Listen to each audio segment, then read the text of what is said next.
Next person is, for those of you, how many of you like football? Oh, good. That's why we didn't have it on a Sunday, because you probably weren't going to be here. You know, it's so funny. You go over to Doug's house, he's got all these different TVs, all these different football games playing at the same time. And I guess once it's in your blood, it doesn't ever leave. And there's India back here. That's Doug's wife. They also have a son, London. He's a running back, and he scored a 70-yard touchdown. It was 2 weeks ago when I was up there. 2 touchdowns. One of them was a 70-yard run, and I said, "So they call you Rock?" That's what it was. I said, "So they call you Rocket?" He goes, "No, they call me Lightning." I said, "Whoa!" So obviously that's pretty fast. But anyways, our next guest speaker is Doug. He played 10 years total professional football, 2 years with Seattle Seahawks as a defensive end. For those of you who may not know what defensive end is, they're the ones who knock the receiver. They have to hit him really hard so that the receiver drops the ball, and they think that they're butterfingers, but really it's up to him to really hit him really hard so they drop the ball. And if they do catch it, then it's him who messed up because he didn't hit him hard enough to make him drop the ball. So anyways, he played 2 years with the Seattle Seahawks and 8 years with the Baltimore Stallions, which in 1995, they were the only American team to win the Grey Cup. Now, the Grey Cup is similar to the equivalent to the Super Bowl. And when I asked Doug, I said, how was it that you joined the Army at the same time you were as a professional football player? And he says, well, I didn't know I was going to make the draft, so I joined the service. So he didn't think he was going to make the Seattle Seahawks, but he ended up doing that. And Doug is just really a great guy. Really what strikes me about Doug is he is starting a program in Albuquerque to help the homeless vets. You know, he realizes how much, how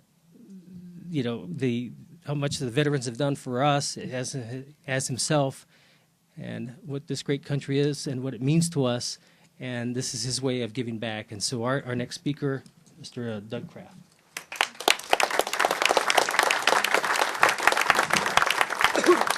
Thank you, guys. I'm very honored.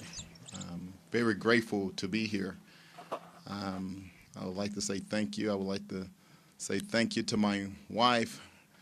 Behind every good man is a good woman. So I like to tell my wife thank you.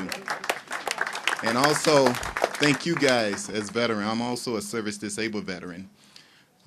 Thank you guys for all your hard work and all you have done for this country.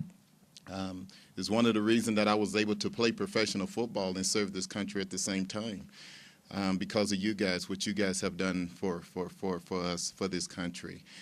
My daddy was a Vietnam veteran. My brother served in 3 wars. I just want to say thank you guys so much for what you guys have done.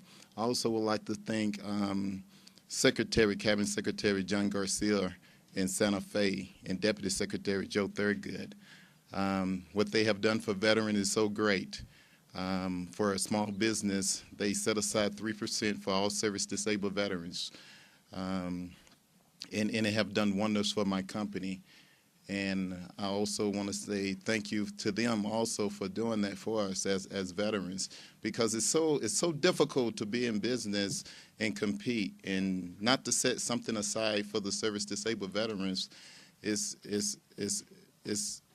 ridiculous for all we have done for this country.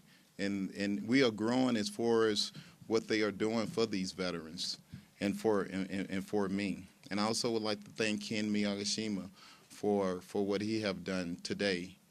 He exemplifies leadership, perseverance. Ken Miyagishima, he exemplifies all those things. He came to my house and he said, Doug, I did a fundraiser for him about 2 weeks ago. He said, Doug, this is unbelievable.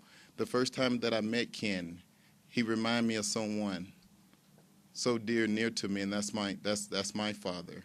He's honest. He's a good man, and I told him that I always would support him. Anything that I can do for him, and anything that I can do for him, I would do it. And he asked me to come here today to speak and to be a part of this program. And I want you guys to support Ken also in the cause that he's doing here for Lost Cruces. Thank you, guys, and God bless you.